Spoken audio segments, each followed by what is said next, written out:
Then let's kick it off. So thank you, Fernando, for the invitation. Today we are in the beautiful Hamburg, north of Germany. It will be the very first interview in English for me. And today I have the pleasure to talk to you. Would you introduce yourself, please? Okay, so you are very welcome. Thank you for having me. I'm Lieutenant General Fernando Goulart from Brazil. I have retired from the Brazilian Army in 2018 after a longer career in the Army. And since I retired from the Army, I started a doctorate, a PhD course in international relations. And this year I'm here in Hamburg in a sandwich exchange by the University, Helmut University. So that's a good time in German. And it's a pleasure to be here and to talk to you. When I first saw military movies, it was Rambo from Sylvester Stallone, and it's about this Vietnam veteran who comes back and is not really appreciated. And I have this perception of how the military works, even though I've never been there. And I would like to learn today more about it. And my first question to you would be, why have you chosen the military life?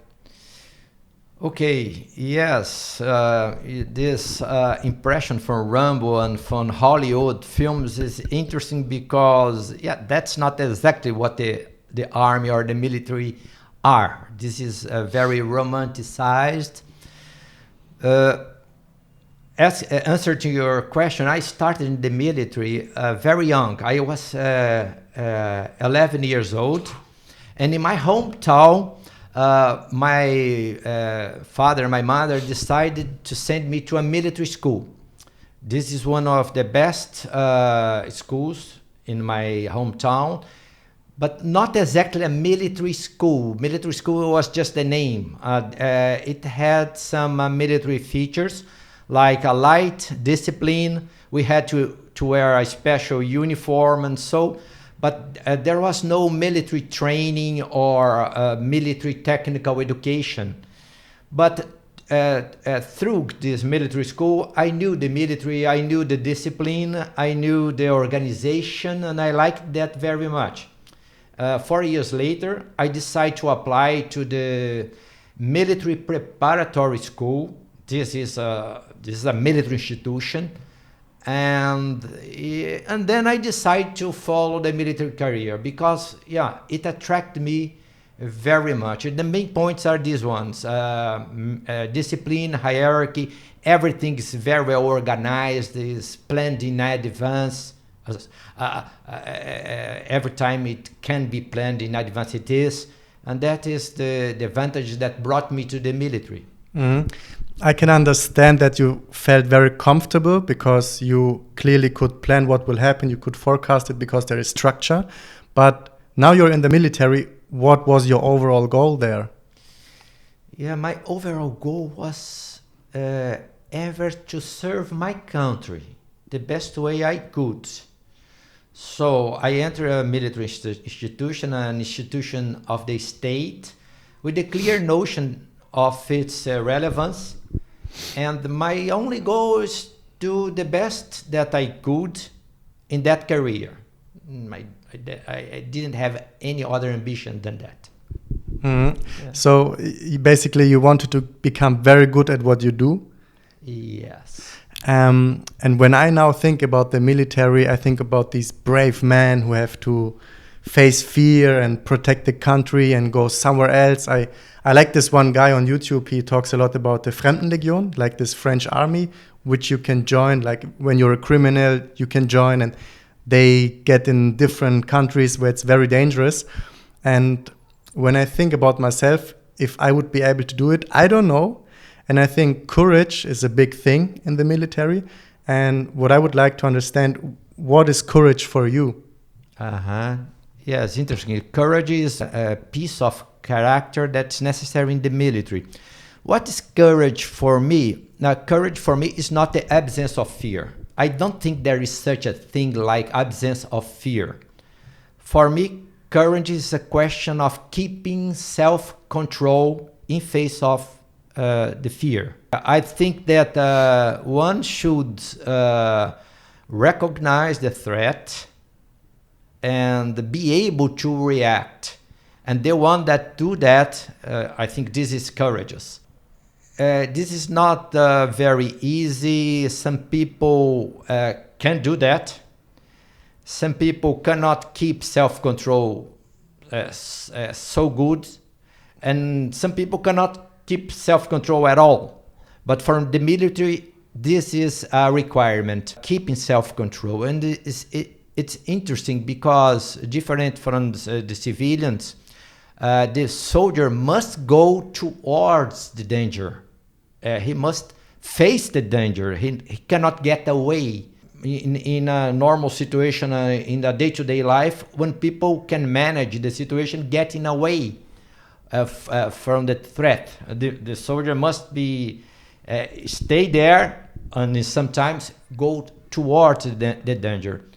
And self-control, is the key word to manage the situation. So just to recapture it, you would say that fear and courage are close friends. Yeah. And in a sense, fear is also a good thing because it keeps you awake, it keeps you precise.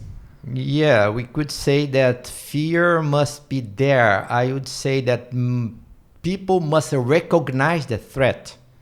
In a certain extent, a dumb person has no fear, but not because he has no fear. He cannot recognize the threat.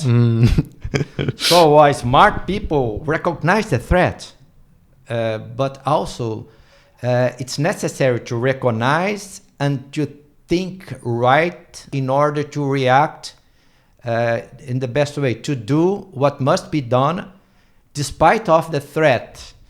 But yes, fear, the feeling of fear and courage, they are together. The question is how to react. And thinking is the way to go to react properly, in my view. It's very interesting what you say. Now I'm thinking about a scenario. Let's say we go down in Hamburg and there's a fist fight. One will get numb and paralyzed by the fear. The other one will just flight. What you said, they can evade the situation. And the other one will fight. So there are three scenarios which can happen. Now, when you are in this moment of fear, how do you ensure that you stay rational? Yes, I think this is something that, in my case, the military socialization and the military training helped a lot. Training is something important. I can recall a situation in which I, as a captain, took part in a free-fall parachute demonstration. When I commanded my parachute, there was a problem. The canopy deployed with a defect. Some lines were over the canopy and the overture was only partial. And I was going down much faster than I should. And that was a moment of crisis for me that I had to manage, because I could land that way, but I would break a foot or a leg or the spine. The other option was to release the main canopy, the defective canopy, go back to free fall and command the reserve parachute. But the reserve parachute, all my chances would be on this last one. So I had to decide, and the training was decisive. I released the main canopy. I went to free fall and I commanded the reserve parachute, and everything was okay. So in this case, training was decisive. But if not, if the situation is totally unusual, I think that one must keep thinking fast. Normally, crises require fast thinking, and see what exactly is the situation. What exactly? Because sometimes people around see the things not very clearly. So you must identify how exactly is the situation and what exactly should be done or must be done. This is a kind of psychological preparation that we teach and learn in the military. Mm-hmm. This reminds me of a book which I read, which is called Think Fast, Think Slow from Dr. Daniel Kahneman. Uh-huh. And I also wrote my thesis about decision under uncertainty. And what is typical for the human nature is to be very biased in certain situations and to do a shortcut. But to think rationally, you're required to take your time to think. Let's say you enter an area with war, that you take your time and think about your actual situation, because you will not make the best decisions always under pressure, right? Is this also an aspect? Like the planning and the preparation for these situations, not only the training, but also like doing the research. What's the situation in a certain area? What is your take on that? Thinking in advance and planning and preparing of what is going to happen is the key for success in situations like war. The combat may take some 6 or 12 hours, but the preparation take days and days, sometimes weeks or even months. The longer the preparation, the best the results. Ideally, one should think in all the possibilities, all the alternatives that should occur during the battle. It's not possible to foresee all of them, but one should try. And also to be prepared for things that were not planned in advance, and during the battle be prepared to recognize them, identify that there was no plan for this specific event, and during the battle make the plan very quickly and react. We talk about feeling. Feeling is also important. Some psychologists say that one cannot simply turn off feeling. You feel, even Obviously. if you don't want. Yeah. But that's not bad. That is good. Now, I believe rational thinking is the best thing, but feeling helps. I read once about a U.S. military commander that was a lieutenant colonel in Vietnam. He was with a patrol in the jungle, and he felt uneasy because the situation was very calm and quiet. He didn't feel good, but all his men, they are very happy because the situation was very calm. But he didn't feel good. Gut feeling was weird. Yes, and then came an insight. Well, the birds that usually should be singing, they are not singing. Why? The birds were not there. Why they were not there? Somebody had scared the birds. That's why everything was so quiet. And then first came the feeling, and then the rational insight. The birds are not here because somebody scared them. He ordered the patrol to get ready for contact. Minutes later, they came to an ambush, but prepared for the ambush. Yeah. So I think that this is a good example of the articulation between feeling and a rational thinking. If I'm in a foreign place and I feel like something is going on, but I cannot spot it, and it's like too silent, in a sense, it created nervosity in me. So I can imagine, again, just to recapture it, you think there's a part of thinking rational, but also a part of trusting the intuition. Yes. I think that trusting intuition is important. But look, a military leader and also a politician, they cannot rely only in intuition, even if they have very nice intuitions, like people say that Napoleon had. But in a democratic state, in the military today, you cannot order the soldiers, or a politician cannot say to the citizen that you should do that because this is the right thing. So the military leader and the politician must be able to explain. And he cannot explain that, oh, that's the best because I feel it.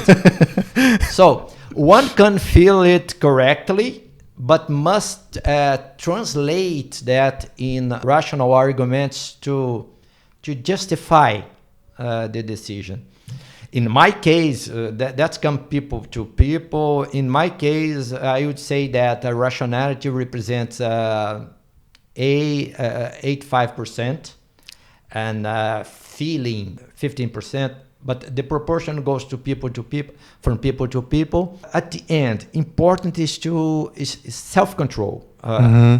Coming back to this question of fear, self-control. There is another story of French and noble French general, the Viscount of Turenne. I don't know if you heard about him. He lived in the 17th century. And once when he was going to battle, he was mounted on a horse going to the front, and he said to himself, and his officers and soldiers heard, "Are you trembling, carcass? But you would tremble much more if you knew where I'm going to take you." Mm-hmm. So for me, this is a good example, because this is the mind talking to the unconscious body, mm-hmm. that the body would do exactly what the mind wanted. So even the body was trembling, the mind would lead him to do what must be done. Mm-hmm. So I think that this question of self-control, this story of Turenne is very interesting, because that describes the self-control that the soldiers, and I think that people should have in fearful situations. This reminds me of neuro-linguistic programming, so that you can teach yourself how to behave, how to think, how to feel by keeping the rational mind active and like persuading oneself. And when you mentioned Napoleon, what I read about him, prior to a battle, he checked out the location, he made his plans, he thought in all the different scenarios to be very prepared. Yes. And I think it's pretty much a combination. Now I have a difficult question, in my opinion, when we talk about war and why you joined the military and what was your overall goal. What is your take on war? How does it change the values of a society, how the people live, how the people think? And is also war a tool to make peace? Yes. So war is terrible. War was always terrible, but mm-hmm. I would say in the past, until the World War I, war was an issue for the military. War was an event in which opposing armies meet in a battlefield and fought each other. Mm-hmm. After that came the World War II, in the concept of the total war. This new type of war involved the civilian population, and that was much more terrible. So war and fear are very well associated. I think that war is the realm of uncertainty, mm-hmm. and uncertainty leads to anxiety, mm-hmm. and anxiety is fear. So war is, in a certain extent, the realm of fear. Fear is an instrument in war. Fear in the opposing army, because this is a way to make them not to fight, to make them flee or disband or surrender. Fear is a kind of strategy, because if you inflict fear, the other will not fight and will facilitate your victory. This total war after the World War II, starting with the World War II, is a similar situation, but the question was that not to inflict fear in an opposing army, but in an entire opposing nation. And then come destruction to the cities, to the infrastructure. The killing was brought to the civilian situation. so that an entire nation would surrender. And that was terrible. The only advantage of war being so terrible is that it was prohibited. Then comes the war to stop war. I mean, the idea of collective security, the collective defense. Sometimes the United Nations should take actions against member state because this country has attacked unlawfully another country, and then come the war to stop the war, the legitimate war to stop an illegal act of violence. But isn't this just oil in the fire, and then, let's say, war people or soldiers from this country will fight against the invaders, and it goes on and on and on? And is this not exactly the case? What's happening in Afghanistan and all these Middle East countries? Yes, I talked about the situation in which the aggressor is a state. And I think that if there is a consensus of all other states that the situation cannot be accepted, there is a mobilization of forces so huge that the armed force of this state that acts illegally cannot face these United Nations forces in this peace enforcement operation. There are situations of civil wars. There are situations of violence within a state. These are more complexes. There is the international community in the General Assembly, UN General Assembly, came to a mechanism that's called responsibility to protect. All states have the responsibility to protect their own people, and if they don't do that because they don't will, or they cannot, they are not able to protect their own people, in this case the international community can intervene to protect minorities. This is another kind of mechanism. And I wouldn't say that this will generate more violence. Perhaps the situation increase in terms of intensity, but it will decrease again because the law and order will come back. Will come back. People, states will abide by the law again. That's what I think. Again, just to recapture it, it's very complex what you say, and I want to collect all the information. So basically, if you use war as a tool to create peace in a very, let's say, dangerous country where the government is not stable, where the government is like making war against their own people, the goal is to establish law and order again. Yes, the main goal in this case is to protect people. We are talking about a specific kind of peacekeeping operation, the so-called Robust Peacekeeping Operation. Previously, I talked about the responsibility to protect. The responsibility to protect does not require the authorization of the country where the problem occurs. With or without the authorization of the government, the international community can intervene if authorized by the United Nations Security Council to stop, for instance, a massacre, war crimes, genocide, with or without the authorization of the state where the problem occurs. So this mechanism is the responsibility to protect. Peacekeeping operation always takes place when the government of the UN member state, the government of the host state accept the international presence. So comes the peacekeeping operation. In the past, the troops were there with a deterrence function, just to indicate the amount of support of the international community. These are international troops troops from many countries under the UN blue helmet, to signalize the intention of the international community to support peace there.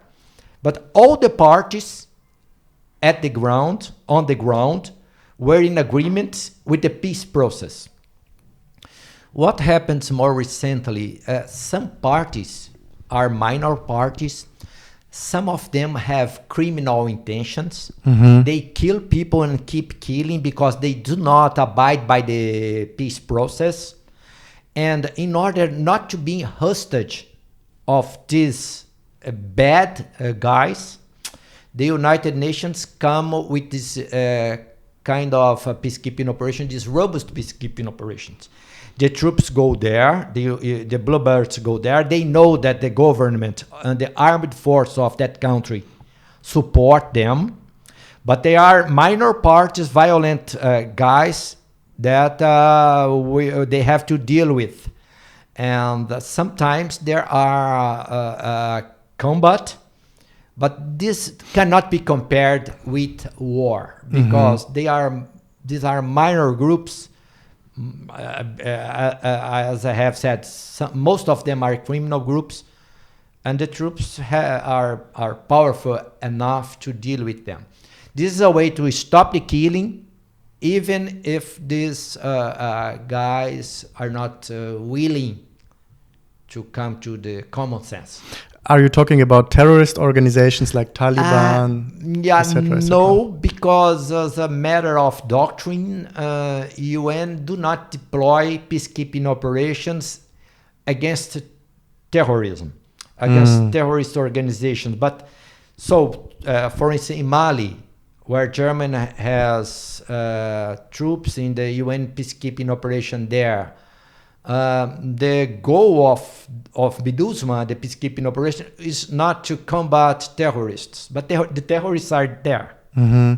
And there may be contacts of terrorist groups with the UN troops. But so the UN troops are there to protect people, and to keep the country stable, not to defeat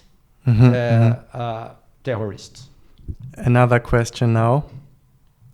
And this is maybe something about conspiracy theory. When you said war is prohibited, nowadays, I mean, actually ever, but back then there was much more war. What I feel like, war is also not happening in a central way. It's more decentralized nowadays, because there are global players, let's say Amazon. Amazon is in the US, in China, everywhere. And they have a lot of influence, also political influence. So they are also fighting this global war because they have locations in all over the world. Is this also an aspect that the globalization led to or gave an incentive to avoid these global wars? And now the follow-up question, do you think there will be a World War III? I think that globalization, the intensification of the relationship between states, between government and non-government organizations, big corporations, and people from one country with people from other country. This globalization in this broad context, it helped to keep war as something that cannot occur. There is many situations today with violence. People do not speak about war. People speak about conflict. There is internal conflict, domestic conflicts, and there are possibilities of international conflicts, but not of one state against another state. This is today very, very rare. And normally, groups from a state seek protection and refuge in a border country, and so violence can spill out from one country to another. So this kind of conflict exists today. Many cases are in Africa or Asia. But I agree with you that the globalization and this intensification of contact contributed to peace. I think that powerful, efficient organizations like the UN, like NATO, like the EU have an important role in working for peace, working for proscribing violence.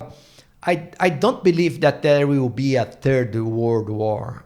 Not a world war. And I think that today is hard to have a interstate war. Interstate war today is very, very difficult to happen. I think that the scenario, the current scenario, is for interstate violence, conflict, not exactly war. Now I have a question. So now we clarified that war between states is unlikely and the conflict is happening within a state. Now can you explain me more about your job? So you went there with your team and then what happened? As a peacekeeper? Yes. Okay. And also an example, maybe you mentioned Mali. Do you have something else like Haiti, for example? Or yeah. Yes, I was 4 times. I served the UN 4 times. One was in the New York headquarters, and that was not a field mission. So I had 3 field missions: one in Mozambique, 1993; one in Nepal, 2007, and one in Haiti, 2012. And Mozambique.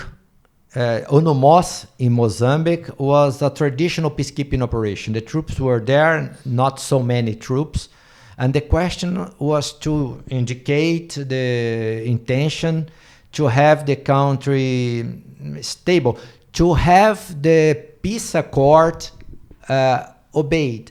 There are 2 parties, the government and the former guerrilla group, the Renamo, that became a political party. So the question was to ensure that the country remained stable, calm, during the implementation of the peace accord.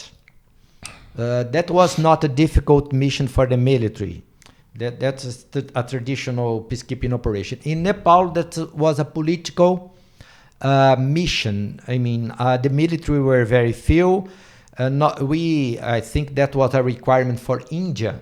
Nepal is a border country to India, and a neighbor country to India. And I think that India didn't want to have troops in Nepal, and it was not necessary. The military went there in civilian clothes with UN blue jacket. And the role was to verify the handover of weapons by the Maoist guerrilla and also by the Royal Army of Nepal. I mean, to verify the military part of the peace agreement. So the military were there as military observers, unarmed. And the third situation was in Haiti. In Haiti, that was a robust peacekeeping operation. That was under the Chapter 7.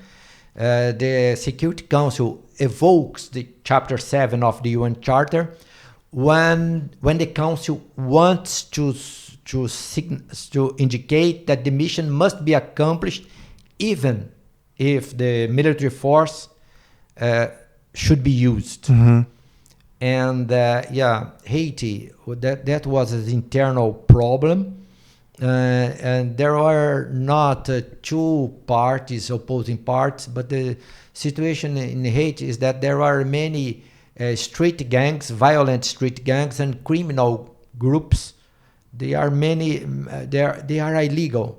So the question was to reinstate the law and order, and we had to fight these criminal groups that happened in Haiti. That was not easy in the initial years of MINUSTA, because the troops incurred in several risks. There were some soldiers killed, and so, but the mission was very well accomplished. And in this situation, it's necessary to identify the opposing parties, the rebels, and take care that the nearby civilian population don't get targeted. So that was a concern in Haiti. What I'm thinking about is, if you go in these areas where it's big crisis, where it's war, where there are street gangs, or even guerrilla troops who become a political party, which sounds crazy to me, do you have to put on a mask to just function and be very rational and like keep the fear under control? Yes. Currently, everybody have to put a mask because of pandemics. But it's a specific kind of mask. This is interesting that you made that question.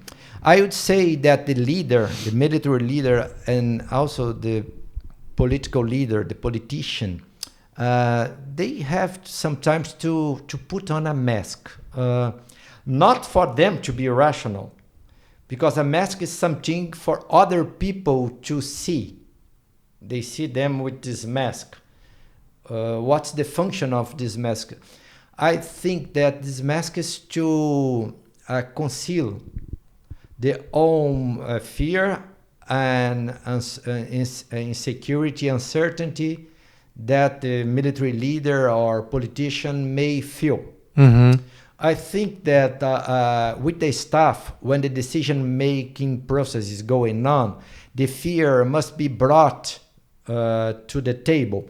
So the questions, the uncertainty must be brought to the table so that the plan consider all this.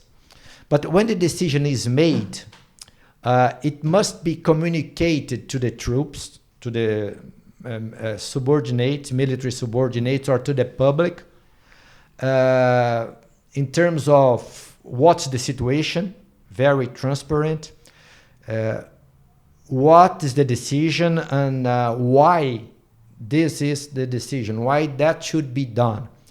So that is enough for the public.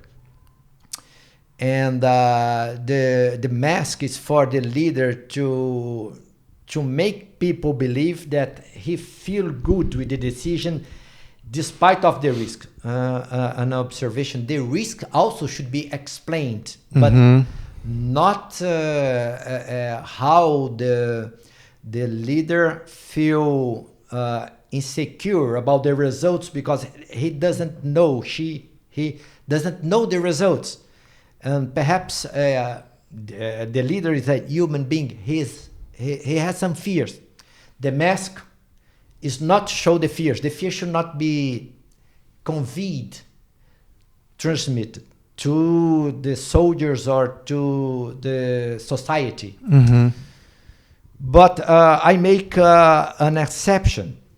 If the military or political leader is challenged by the subordinates or by the public about whether or not she has fears, he must take off the mask and say, like Turan has done, that he has fears. And it's understandable if other people have. But despite of this, the right thing to do is defined, is decided. So if challenged, the mask should be taken off because this is a human condition. But not surrender to fear. Makes absolutely sense. And I feel like Napoleon is a key figure in this interview. A quote of him: the leader is the one who can keep oversight and structure even in chaos. And if this requires to put on a mask to lead the people, I think it's a good thing. Now, when I think about it, you have to put on the mask for so long. Can it happen that you go back home to your family and you're not able to switch off this mask because you're so used to playing this certain role? Yes, that never happened to me. Yeah, I always try to convey certainty and confidence to my troops. Even when I was not so confident, I tried to convey confidence because, yeah, I had with my staff identified what to do, but just for professional reasons, for leadership, never at home. At home, I was very transparent with my wife. She's here. And to the children, the time I had these challenges, they were children or teenagers, and I always talked to them as it was a great adventure. Risky, a risky adventure. I never mentioned the risk, only the adventure. You framed it. That was enough for them. Yeah. So, that was the way I dealt. But every time I had to recognize that I had fear, I did. I think that's not back home with friends. Yeah, this is human. How was it for your family when you were in these dangerous parts of the world? Well, as I said, the times I faced some dangerous situations, my children, they were still very young. My wife could recognize all that. I never went to the details about how dangerous that would be or not, but she could very good identify the risks, and I would say that she prayed a lot. But that's part of the job. She knew that when we got married. So, actually, I would like to ask you, but maybe we can do it. So, of course, you know each other prior to your final role, where you really were in the lead in these dangerous zones. But what do you think? Did your wife see all this coming? Because, of course, she somehow expected that this will happen, but in such a way. Because when you're in the moment, I think it was more intense than expected, right?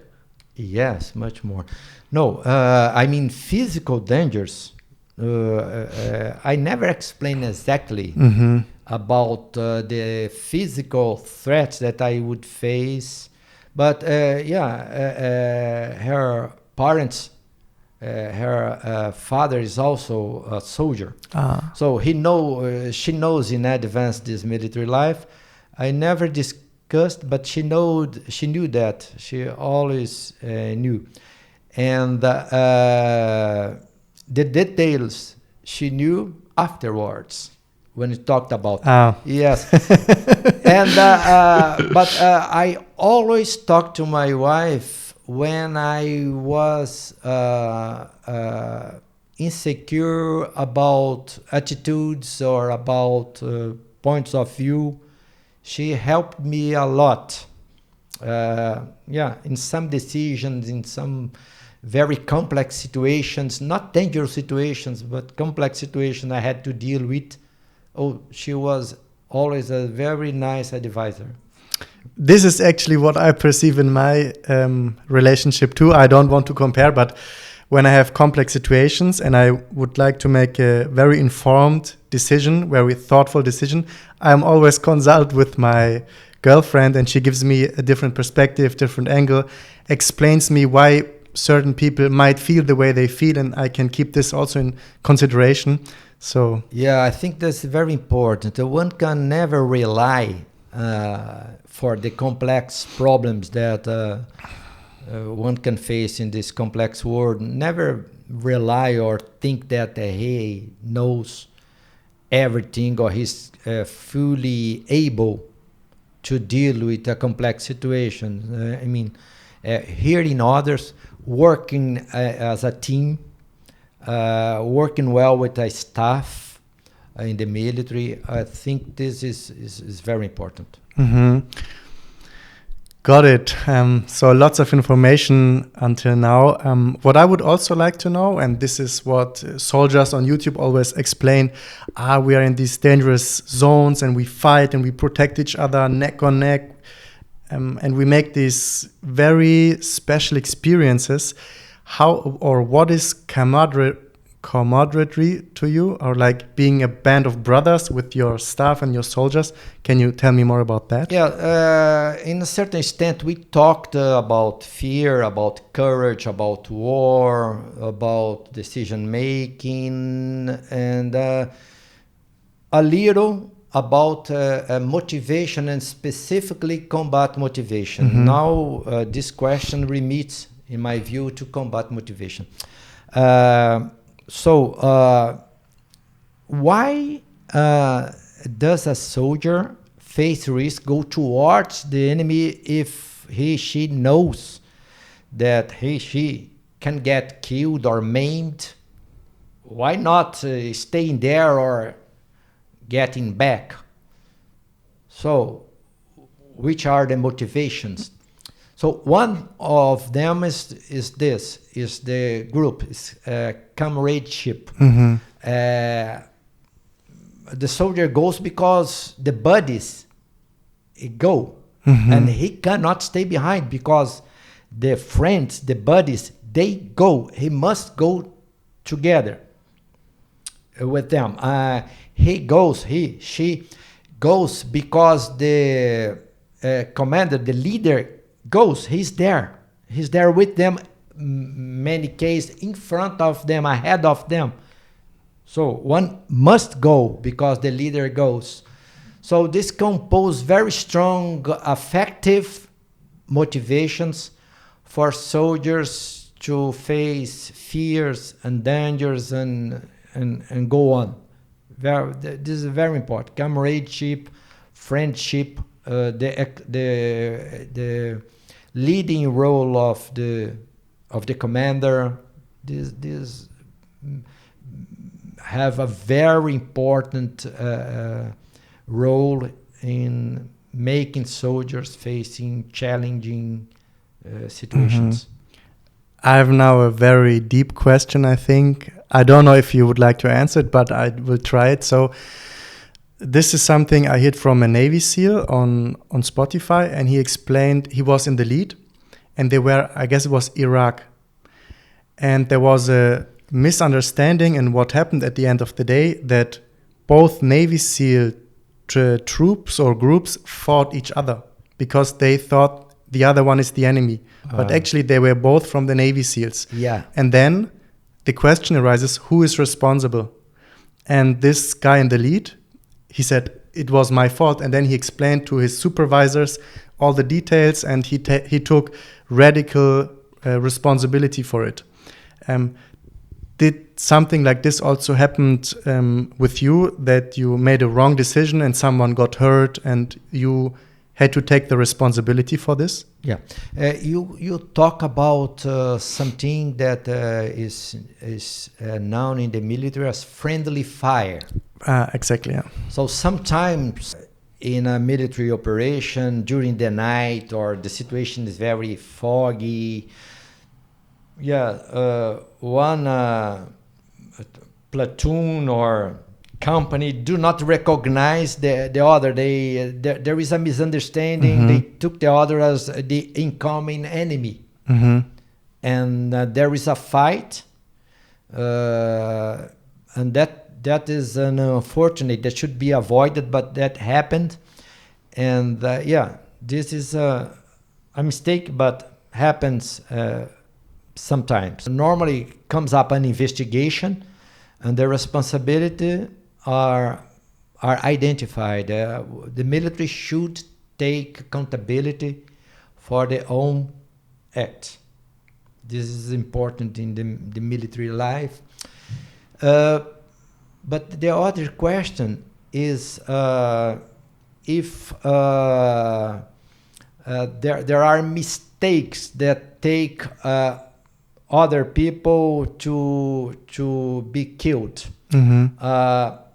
Every military leader wants to prevent his soldiers to be killed. This is a tension that a military leader had to deal with in a war. He had a mission. He, I said we have excellent in many armies female soldiers. She must accomplish the mission, but that will take him or her to lead the soldiers to the danger, and some of them will be killed. The question, what make the conscience is that, the plan should be the best one, so that if somebody get killed, it's because there was no other possibility. But I did always, I decide for the best plan to get the mission accomplished with the least casualties possible. Sometimes the casualty are from the civilian, from innocent civilian. That is also terrible. So the operation in an environment where innocent civilians are close should be planned in a way that this collateral damage is avoided as much as it can. All the measures should be taken to prevent collateral damages. So these are serious impositions for the military planner and a military leader. Now, why I ask this question is to lead to my next question. Were there any situations which your soul could not bear? Were there moments where it was just too much and you, in a sense, broke mentally and had to recover? Yes, I wouldn't say that there was a situation I could not bear. I accept that some situation are very hard for anybody to bear, but didn't happen to me. But I had some situation that I could not accept. I can mention two cases. One happened in Mozambique. I was there as a captain. I was in a reconnaissance mission in another province. We flew with a helicopter chopper to this location. And after we had the task done, we went back to the airport to fly back to our headquarters. And the airport was a bit displaced. And we were aboard a car from the government, the provincial government. And the car drove in a straight road, tarmac road, through the savannah. Our car was the only car in that street at that time. And the driver was a Mozambican civil servant, and he was driving very fast. And then far ahead, we see a poor man with ragged clothes coming perpendicular to the street through the savannah with a bunch of firewood on the shoulders. He could not see the traffic. He could not see us. And he came to the road. And the driver kept going. And I said, reduce the speed. Diminua a velocidade, in a clear Portuguese. He didn't. And the man came, and the man entered the road. And the driver, instead of braking, he honked. And the man stopped, heard the honk and stopped. And the driver didn't brake. He ran over the man. So he was dead. The man fly over the car. I saw he was behind motionless. And the driver wanted to go to the airport. And we and my colleague had to oblige him to stop. We went there. The man was conscious with a huge wound on the head. We brought him to the car and obliged the driver. He was concerned about our takeoff time. We obliged them to get back to the city, to a hospital, and we left the man there with assurance with the doctor that he would be treated accordingly. And I never understood why this driver didn't stop. Perhaps this has to be with many nations in some African countries. Perhaps it's a question of humanity. And I never forgot that. I could not understand this human behavior. And another situation was in Haiti, because the poverty, it's not poverty, that was misery. People had very few to eat. There is a huge starvation, and we could see that. And people are very poor. That is very difficult to accept. So I never forget such situations. I could bear, but I never accept. For me, that cannot happen. So. Hard story, to be honest. Yeah. That's good. In the military, we know a lot about the world. We know that the world is nice. But the world's also very bad in many situations, locations, and times. Yeah.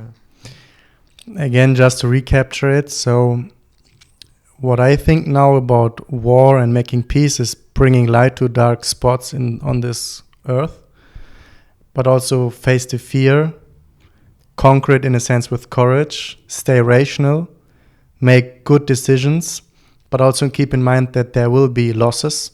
You cannot completely avoid it. You cannot see everything coming. Exactly. Because it's uncertainty. Now, to finish our conversation, what are the things you learned in the military life which you can apply in your life now as a civilian in a sense? Okay. So some say that you cannot took off the uniform. The uniform become a second skin. And, in a certain extent, I believe that, because I have 44 years in the military. I'm away for 3 years now. And I would say that discipline I have learned, respect for the superiors, but also respect for the peers and respect for the subordinates. I have learned that. And I go on applying this. Responsibility. One must take their own responsibilities. So life, humble life with sport, good food. So that I also learned. Comradeship, friendship. My best friends are my friends from the military academy, from the rank and files when I was a young officer. And yes, and I think also hope, not more on victory. The military must have a hope on victory, but hope on the future. We have to have hope on a better future. I think this is very important. Basically, this is where I learned and take. That's a good summary, I guess. I'm very impressed. That were some quite interesting insights, and what I try to apply on my own life from what you said is to lead my life by hope but not by fear. Yes. Which will lead to better decisions. So at this point, thank you again for this interesting conversation. Thank for you the very invitation, much. and It was my pleasure. Let's explore Hamburg from now on. Yes.